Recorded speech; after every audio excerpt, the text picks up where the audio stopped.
.env এর দিন শেষ, Node.js এর বাংলাদেশ। কথাটা এই জন্য বললাম কারণ রিসেন্টলি Node.js ডেভেলপারদের জন্য অনেক হেল্পফুল একটা আপডেট নিয়ে এসেছে। এখন থেকে .env npm প্যাকেজ ছাড়াই আপনারা যে কোনো env ভেরিয়েবলকে অ্যাক্সেস করতে পারবেন, অর্থাৎ .env এর চাকরি শেষ।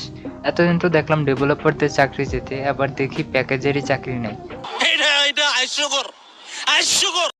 আচ্ছা, তো চলুন আমরা .env প্যাকেজ ছাড়াই দেখি যে একটা env ভেরিয়েবলকে কনসোল লক করতে পারি কিনা, অর্থাৎ এটার ভ্যালুটা আমরা অ্যাক্সেস করতে পারি কিনা। সময় কম, শুরু করো। তো এই জন্য আমি এখানে .env এর যে কোডগুলো আছে এগুলোকে কমেন্ট আউট করে নিচ্ছি, এবং এই .env এর একটা প্যাকেজও কিন্তু রয়ে গেছে। তো চলুন এই প্যাকেজটাকে আমরা আনইনস্টল করে নিই। তো যে কোনো প্যাকেজ আনইনস্টল করতে হলে আমাদেরকে প্রথমে লিখতে হয় npm uninstall, তারপর প্যাকেজের নামটা। তো আমি এখান থেকে জাস্ট কপি পেস্ট করে দিচ্ছি। ওকে, তারপর আমি এখানে এন্টার প্রেস করলাম। অলরাইট, তো দেখতেই পাচ্ছেন যে প্যাকেজটা আনইনস্টল হয়ে গেল। এবার আমি এখান থেকে এই যে env ভেরিয়েবলটা এটাকে কনসোল লক করে দেখি। তো এর জন্য আমাকে অবশ্যই এই যে server.js ফাইলটা আছে এটি স্টার্ট করে নিতে হবে। তো আমি এখান থেকে npm স্টার্ট দিয়ে দিচ্ছি। ওকে, তো দেখতে পাচ্ছেন এখানে একটা এরর দেখাচ্ছে, এবং আমরা যে ভ্যালুটাকে কনসোল লক করেছিলাম এটাও কিন্তু আনডিফাইন্ড দেখাচ্ছে। .env আবার অভিশাপ দিল নাকি?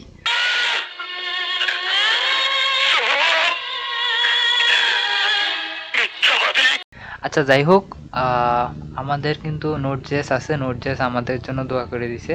তো এখানে Node.js বলছে আমাদেরকে যে আমি তো env ফাইলের জন্য সাপোর্ট দিচ্ছি, তবে এই env ফাইলগুলোকে অ্যাক্সেস করার জন্য তোমাদেরকে একটু কষ্ট করতে হবে। এই যে লাইনটা আছে এই লাইনটা অ্যাড করে নিতে হবে। তবে তার আগে আমাদের Node.js এর ভার্সন যদি এটার থেকে কম হয়ে থাকে তাহলে আমাদেরকে অবশ্যই আপগ্রেড করে নিতে হবে। Node.js এর ভার্সন অবশ্যই এটা লাগবে, অথবা এটার বেশি হলে সমস্যা নেই, কিন্তু এটার কম হলে কিন্তু আপনি এই ফিচারটা পাবেন না। তো এই জন্য আমি আমার Node.js ভার্সনটাকে আপডেট করে নিয়েছি। আমি এই যে রিকমেন্ডেড ভার্সনটা আছে এটা এখান থেকে ডাউনলোড করে নিয়েছি। আচ্ছা, তো এখানে আমি আমার ভার্সনটা চেক করে নেব। Node.js এর ভার্সন চেক করার জন্য nodev এটা লিখলেই হবে। তো এখানে দেখতে পাচ্ছেন যে আমার ভার্সনটা কিন্তু এটাই, এটা আমি ডাউনলোড করছি, আর এই ভার্সনটাই এখানে দেখাচ্ছে। তো ভিডিও বানানোর আগেই কিন্তু আমি এটা ডাউনলোড করে সেট আপ করে নিয়েছিলাম, তো এই জন্য আর আমি এটা ভিডিওতে দেখাতে পারছি না। তবে এটা খুবই ইজি, এখান থেকে ডাউনলোড করে নেক্সট চাপলেই হয়ে যায়।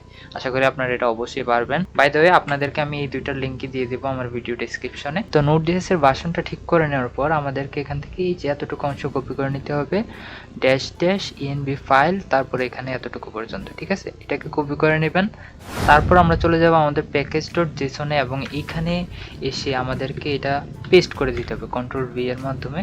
তারপরে আমি এখানে এই যে config.env আছে এই কনফিগটাকে আমি সরিয়ে দিচ্ছি, কারণ এখানে আপনাকে কি বলছে, এখানে জাস্ট আপনাকে env ফাইলটার নামটা দিয়ে দিতে হবে, ঠিক আছে? আমার যেহেতু env ফাইলের নাম .env, এজন্য আমি এখানে env রাখছি। আপনার env ফাইলের নাম যদি হতো config.env সেক্ষেত্রে আপনি এটা দিতে পারতেন, বাট যেহেতু আমারটার নাম .env এজন্য আমি কিন্তু এটার নাম env রাখছি। আচ্ছা, তো এবার আমাদেরকে এটা একটু রান করে দেখতে হবে যে এটা আসলে কাজ করে কিনা। তো আমি এখান থেকে এটা ক্লিয়ার করে নিচ্ছি। আমাদের কম্পিউটারের কিবোর্ডে কিন্তু 4টা অ্যারো কি আছে তীর চিহ্নের মতো, এইগুলোতে প্রেস করলে কিন্তু আপনার আগের যেসব কমান্ড আপনি ইউজ করছেন এগুলো চলে আসে। তারপর এখান থেকে এন্টার প্রেস করবেন। তো এবার দেখতে পাচ্ছেন কোনো এরর কিন্তু দেখাচ্ছে না, ডাটাবেস ঠিকঠাকভাবে কানেক্ট হয়ে গেছে, এবং আমাদের যে ভ্যালুটা আমরা কনসোল লক করেছিলাম সেই env ভ্যালুটা কিন্তু আমাদেরকে এখানে দেখাচ্ছে। এই যে testing env variable is equal to আমাদের যে MongoDB লোকাল ইউআরএলটা আছে সেটা কিন্তু এখানে দেখাচ্ছে। তো that's it guys, thank you very much for watching, see you in my next video. So please